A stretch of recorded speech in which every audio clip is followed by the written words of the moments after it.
మన ప్రభు అయిన యేసుక్రీస్తు వారి పేరిట మీ అందరికీ నా ప్రత్యేకమైనటువంటి వందనాలు తెలియజేసుకుంటున్నాను. మరి గత 2 నెలలుగా వీడియో పెట్టలేదు. వీడియో పెట్టి కూడా 2 నెలలు అవుతుంది. మరి ఈ రోజున మరొక విషయంతో మీ ముందుకు రావడానికి దేవుడు నాకు ఇచ్చినటువంటి కృపను బట్టి ఆ దేవాది దేవునికి మరి ఈ సమయంలో కృతజ్ఞతాస్తుతులు చెల్లించుకుంటున్నాను. నేటి దినమున కూడా ఒక విషయం మాట్లాడటానికి మీ ముందుకు రావడం జరుగుతుంది ప్రియులారా. అదేంటంటే ఆదికాండం 11వ అధ్యాయం 7వ వచనం చూస్తే, ఆదికాండం 11వ అధ్యాయం 7వ వచనం, అక్కడ బాబేలు గోపురం అనే ఒక గోపురాన్ని ఇశ్రాయేల్ ప్రజలందరూ కూడా ప్రజలందరూ కూడా ఒక భాషతో, ఒక మాటతో, ఒక మనస్సుతో ఏకమై బాబేలు గోపురాన్ని నిర్మించడానికి కంకణం కట్టుకుని ఆ గోపురాన్ని కొంత ఎత్తుకి తీసుకువెళ్ళినప్పుడు దానిని చూడటానికి దేవుడు ఆకాశము నుండి దిగి వచ్చాడు అని రాయబడింది అక్కడ. చూడండి, అక్కడ 5వ వచనం, యెహోవా నరుల కుమారులు కట్టిన పట్టణమును గోపురమును చూడ దిగి వచ్చాను. అంటే మీరు ఆలోచించండి, పాపం ఎంత భయంకరమైందంటే చివరికి దేవుడిని కూడా ఏమండి అక్కడ మనసు పెట్టేటట్లుగా చేయగలిగింది. ఆలోచించారా?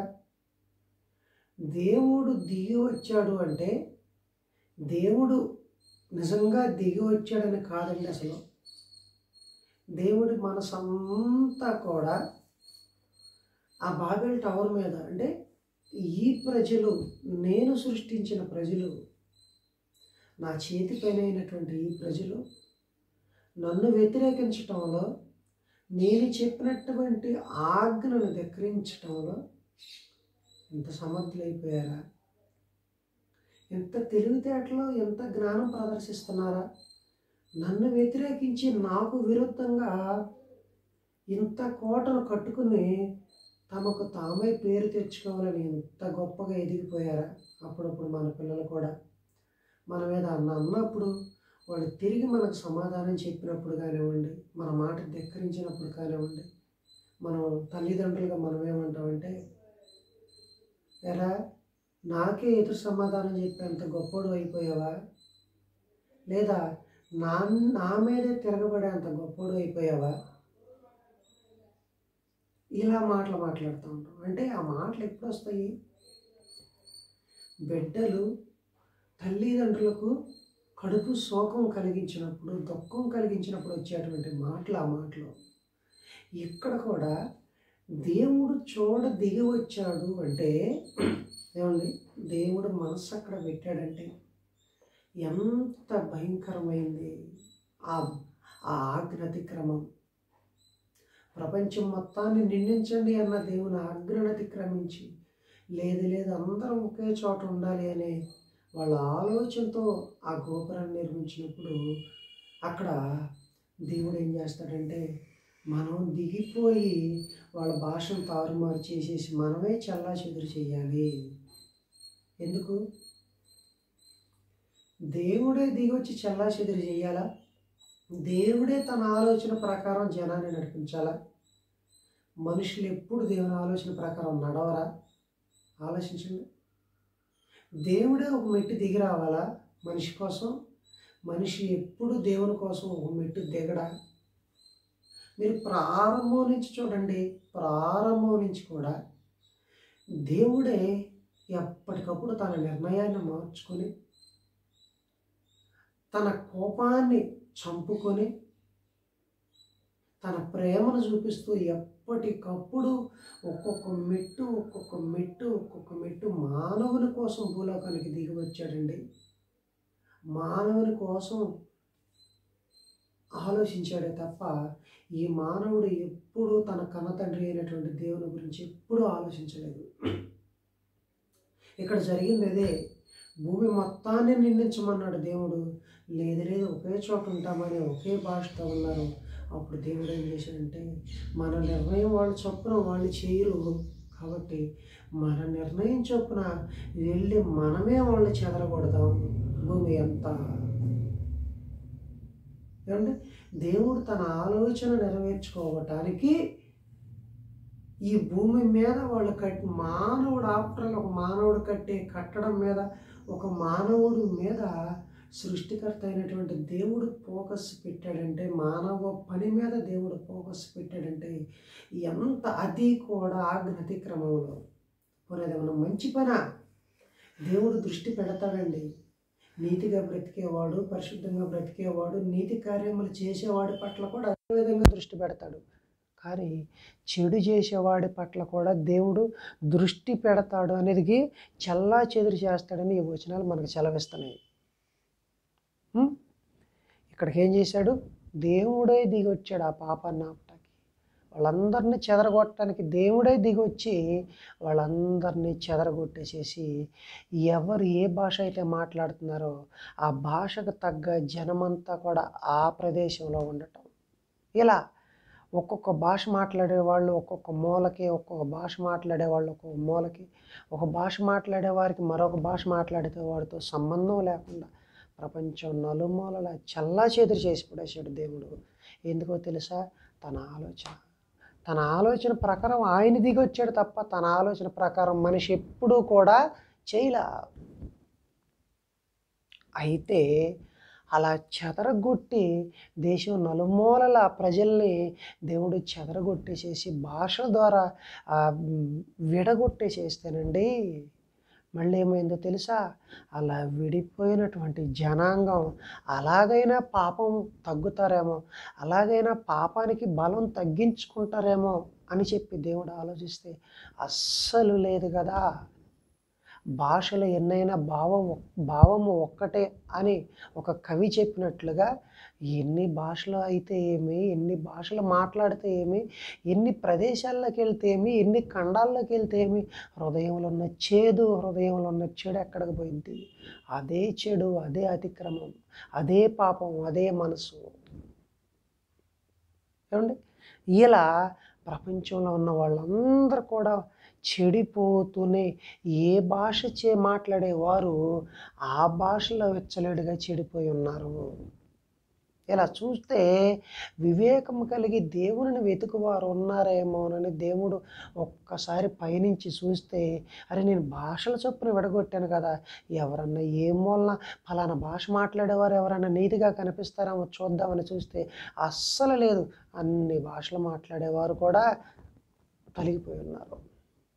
కాబట్టి ఇప్పుడు ఏం చేయాలి చెప్పండి? అప్పుడు వీళ్ళని చెదరగొట్టి మంచిగా చేద్దాం అనుకుని అప్పుడు దేవుడు దిగి వచ్చి చెదరగొట్టేశాడు. మరి ఇప్పుడు చెదరగొట్టినా కానీ వీళ్ళు పాపం మానలేదు. మళ్ళీ ఏం చేయాలి చెప్పండి? వీళ్ళని చంపేయాలా? లేదు లేదు లేదు, చంపటం కాదు. ఒకసారి జలప్రళయం ద్వారా చంపే దేవుడు చాలా శోకపడ్డాడు. చంపితే బుద్ధికి రాదు. వీళ్ళని ఎంత చంపినా, ఎంత కొత్త తరాన్ని తీసుకొచ్చినా అదే. కాబట్టి వీళ్ళల్లో ఆ పాపం అనేది పుట్టకుండా, పాపపు బీజం లేకుండా చెయ్యాలి. ఎలా ఎలా ఎలా ఆలోచించాడండి. ఆలోచించి మరలా దేవుడే ఏం చేశాడంటే ఒక మెట్టు దిగొచ్చాడండి. మరలా దేవుడే దిగొచ్చాడు. అక్కడ చెదరగొట్టడానికి దేవుడే దిగొచ్చాడు. ఎక్కడ మరలా చెడిపోయిన వారిని అందరినీ కూడా ఒక త్రాటి మీదకి తీసుకురావడానికి దేవుడు ఏం చేశాడంటే ఒక మెట్టు దిగొచ్చి యోహాను సువార్త 3:16 చెప్తాడండి. ఏ మాట? దేవుడు లోకమును ఎంతో ప్రేమించాడు. ఏం చేశాడు? అరే ఇన్ని భాషల చొప్పున వీళ్ళందరినీ చెదరగొట్టేసేసాము, కానీ ఒక్కడ మారలేదు, ఒక్కడిలో మార్పు లేదు, అందరూ చెడిపోయారు. ఎలా? అరే వీళ్ళంతా చెడిపోయి నరకానికి వెళ్ళిపోతున్నారు, ఎలా? నాకు కాకుండా పోతున్నారు, ఎలా? వీళ్ళని ఎలా మళ్ళీ నేనేదో ఒకటి చేసి నేనే కాపాడుకోవాలని ఆలోచించండి. మొత్తాన్ని ప్రేమించాడండి దేవుడు లోకాన్ని ఎంతో. లాట్ ఆఫ్ అసలు ఇంత అంత అని చెప్పలేము. ఆయన ప్రేమ ఎంత ప్రేమించాడు అంటే ఎంత ప్రేమించాడు అంటే లోక సువార్త 19:10 మాట్లాడతాడు. నశించిన దానిని వెదకి రక్షించుటకు మనుష్య కుమారుడు ఈ లోకానికి దిగి వచ్చాడు అండి. ఎంత ప్రేమించాడు, ఎంత ప్రేమించాడు. ఈ చెడిపోయినటువంటి వారిని రక్షించటానికి మరలా ఆ దేవుడే తన కుమారుని ఈ లోకానికి పంపించాడు, ఈ లోకానికి రప్పించాడు. అంటే పాపం మానపటానికి దేవుడే రావాలి, పాపం నుండి చెదరగొట్టబడటానికి దేవుడే రావాలి, ఆ పాపం నుండి రక్షించటానికి దేవుడే రావాలి. ఏదైనా సరే ఇక మనిషికి దిక్కు దేవుడేనా? ఎస్, దేవుడే దిక్కు. ఎవ్వడు దిక్కులేడు. ఈ చెడిపోయి చచ్చిపోయి పాపమనే వాసనలతో కంపు కొడుతున్నటువంటి ఈ మనిషికి ఎటు చూచుకున్నా దిక్కు దేవుడే. రక్షించాలన్నా, శిక్షించాలన్నా, శిక్ష నుండి తప్పించాలన్నా దేవుడే. ఆదికాండం 11వ అధ్యాయంలో చెదరగొట్టిన దేవుడే మళ్ళా ఇప్పుడు వచ్చి ఏం చేశాడు? నశించిపోతున్న వాళ్ళని వీళ్ళందరినీ రక్షించటం కోసం ఈ లోకానికి దిగి వచ్చాడు. ఎలా దిగి వచ్చాడు మీ అందరికీ తెలుసు. కన్యమరియ గర్భాన పాపరహితుడుగా ఏమండి ఈ లోకంలో పుట్టి మరి అత్యంత హీన దశలో, దీనమైనటువంటి దశలో ఆయన పెరిగి ఈ మనుషులందరి కోసం 33.5 సంవత్సరాలు జీవించి 3.5 సంవత్సరాలు తన శరీరాన్ని అంతటినీ మనుషుల కోసం దారాగత్వం చేసినటువంటి మహనీయుడు. ఎందుకు అప్పుడేమో పాపం చేస్తున్నారు, చెదరగొడితే బాగుపడతారు అట్లాగన్నాని ఆ రోజు చెదరగొట్టాడు. ఈరోజు చెదరగొట్టినా లాభం లేదు కాబట్టి వీళ్ళందరూ నశించిపోతున్నారు కాబట్టి వీళ్ళందరినీ రక్షించాలి, వీళ్ళని ఎలాగే వదిలేస్తే ఇంకా చెడిపోతున్నారు, వీళ్ళందరినీ రక్షించాలని చెప్పి మరలా ఏం చేశాడంటే ఆ దేవుడే దీనుడై మన కొరకు దిగొచ్చాడు. దిగొచ్చి 3.5 సంవత్సరాలు ఏమండి మానవాళికి సువార్తను ప్రకటించి ఏమండి ఒక మాదిరిగా బ్రతికి వెళ్ళిపోయాడు. ఆయన వెళ్ళిపోయిన తర్వాత ఏం చెప్పాడు తెలుసా? సర్వలోకానికి వెళ్ళి సర్వ సృష్టికి సువార్తను ప్రకటించండి. సర్వలోకం అంటే సకల భాషలు మాట్లాడేవారు. ఈ భాష లేదు, ఆ భాష లేదు, ఆ భాష లేదు, ఈ భాష లేదు, ఈ రంగు లేదు, ఆ రంగు లేదు, జాతి లేదు, భేదం లేదు, కులం లేదు, మతం లేదు, ప్రతి ఒక్కరికి కూడా వెళ్ళి సువార్త ప్రకటించండి అని చెప్పాడు. అలా ప్రకటించమని ఆజ్ఞాపించాడు. అపోస్తల కార్యం 2వ అధ్యాయంలో మీ అందరికీ తెలుసు జరిగినటువంటి కార్యం. ఆ రోజున పెంతెకోస్తు అనే పండుగ దినమున ఏమండి అక్కడ కూరుకున్న వారందరి మీదకి పరిశుద్ధాత్మ రావటం, వాళ్ళు నానా రకములైనటువంటి భాషలతో మాట్లాడటం, వాళ్ళందరూ కూడా దేవునిని గణపరచడం, అది ఆ భాషలు ఎవరైతే మాట్లాడతారో వాళ్ళందరూ చూడటం, నివ్వెరపోవటం. ఎందుకు జరిగింది అది? ఒకప్పుడు భాషల ద్వారా చెదరగొట్టినటువంటి దేవుడే మరలా ఈ భాషల ఇంతమంది భాషలు మాట్లాడే వాళ్ళందరినీ ఒక చోటకి పోగు చేసి వీళ్ళందరినీ కలిపాడు. ఎలా కలిపాడో తెలుసా? ఒక ఆత్మ ద్వారా కలిపాడు. క్రీస్తు అనే ఒక రక్షకుని ద్వారా ఏమండి ఆయన అనుగ్రహించిన ఒకే ఒక ఆత్మ ద్వారా ఈ వీళ్ళందరినీ కూడా కలిపాడు. అంటే అప్పుడు భాషల ద్వారా చెదరగొట్టాడు, ఇప్పుడు సకల భాషలు మాట్లాడే వారిని కూడా ఒక చోటికి చేర్చాడు. ఎలా చేర్చాడు? ఒక ఆత్మ ద్వారా. అంటే క్రీస్తు యేసు నామములో బాప్తిస్మము పొందిన ప్రతి ఒక్కడు క్రైస్తవుడే. వాడు ఏ దేశపోడైనా కానివ్వండి, ఏ భాష మాట్లాడేవాడైనా కానివ్వండి, సంబంధం లేదు. ఎవడైనా సరే క్రీస్తు యేసులోనికి బాప్తిస్మం పొందిన మీరందరూ క్రీస్తును ధరించుకుని ఉన్నారు. గలతీ పత్రిక.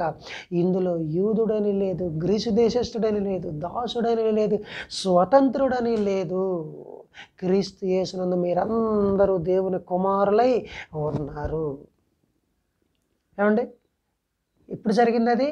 పెంతికోస్తు అనే పండుగ దినాన పరిశుద్ధాత్మ రావటం, ఆ ఆత్మ ద్వారా సకల భాషలు మాట్లాడే వారిని దేవుడు దగ్గరగా చేయటం, వాళ్ళందరికీ అపోస్తులకు ఆజ్ఞాపించినట్లుగా ఖండాంతరాలు దాటి వెళ్ళి సువార్త ప్రకటించడం, వీరందరూ కూడా భాషలు ఏవైనా సరే మనందరం దేవుని కుమారులం, మనందరం ఒకే ఆత్మను కలిగి ఉన్నాం అనే నినాదంతో ఏమండి మనమంతా బ్రతుకుతున్నాం.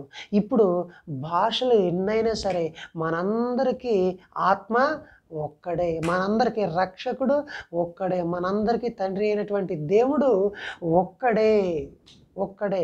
ఏమండి ఆ మాట చెప్తూ ఎఫెసీ పత్రిక ఒక్కసారి చూస్తే ఎఫెసీ పత్రిక 2వ అధ్యాయము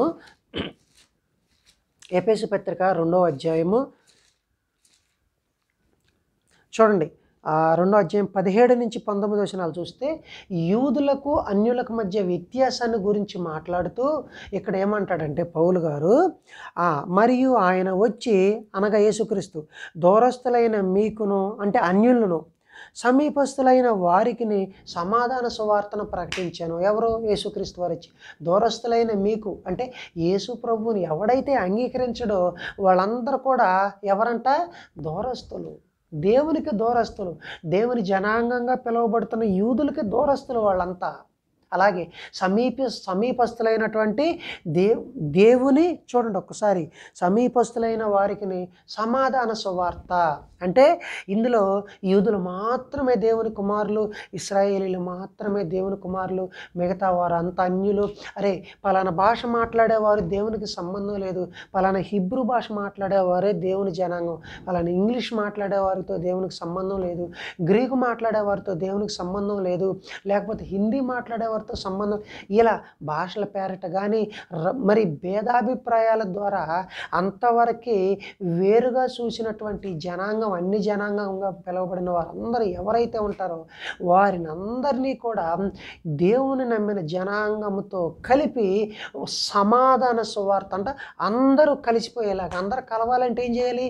వీరు నమ్మినదే వారు నమ్మాలి, వీరు స్వీకరించినదే వారు స్వీకరించాలి, వీరు పొందిన ఆత్మనే వారు పొందాలి, వీరు పొందిన బాప్తిస్మే వారు పొందాలి, వీరు భుజించేదే వారు భుజించాలి, వీరు చేసే క్రియలే వారు చేయాలి. ఇవన్నీ చేసినప్పుడే ఏమవుతుంది? వారికి వీరికి మధ్య ఏమండి ఒక రహదారి ఏర్పడుతుంది, అంటే ఇరువురు కలుసుకోవటానికి. అదే ఆత్మ, అదే బాప్తిస్మం ద్వారా మనందరం పొందుకున్నటువంటి ఆత్మ. ఆ మాట మాట్లాడుతున్నాడు. ఇంకా చూడండి, ఆయన ద్వారానే మనము ఉభయులము ఒక్క ఆత్మయందు తండ్రి సన్నిధికి చేరగలిగి ఉన్నాము. ఉభయులం.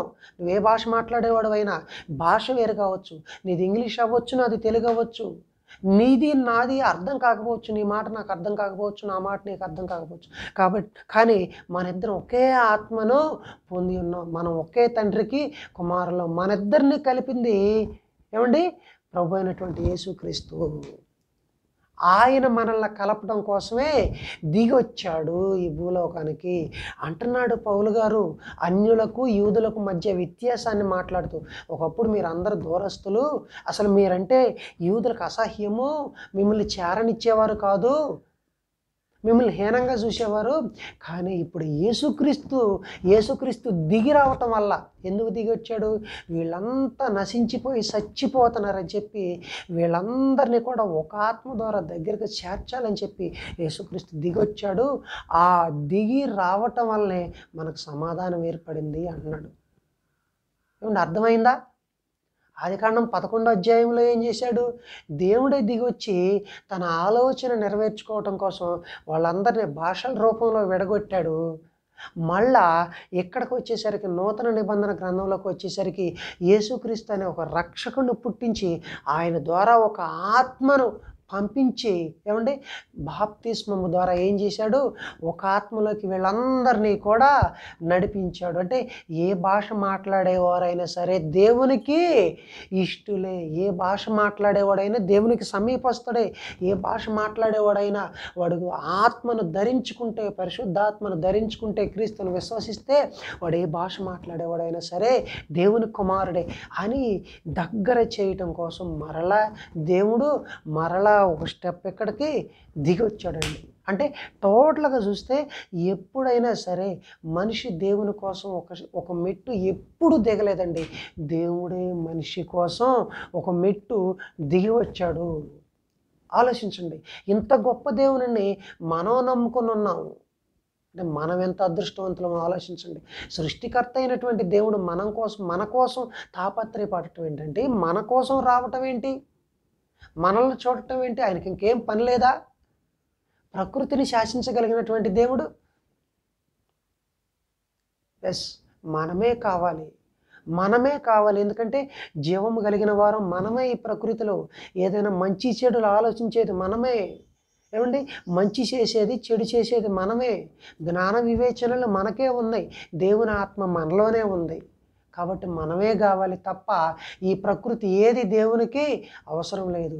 కాబట్టి మన కోసం ఆయన తన యొక్క నిర్ణయాన్ని కూడా మార్చుకుని ఈ లోకానికి రావటం ఎంత నిజంగా ఆలోచిస్తే ఎంత దయనీయమైనటువంటి పరిస్థితి. ఈ మానవాళి ఇప్పటికైనా ఆలోచిస్తే, ఏమండి, ఇప్పటికైనా దేవుని యొక్క ప్రేమను ఆలోచిస్తే దేవుణ్ణి వదిలిపెట్టండి. ఏ ఒక్కడు కూడా వదిలిపెట్టడం. తన మాటలు ముగిస్తున్నాను. ధన్యవాదములు.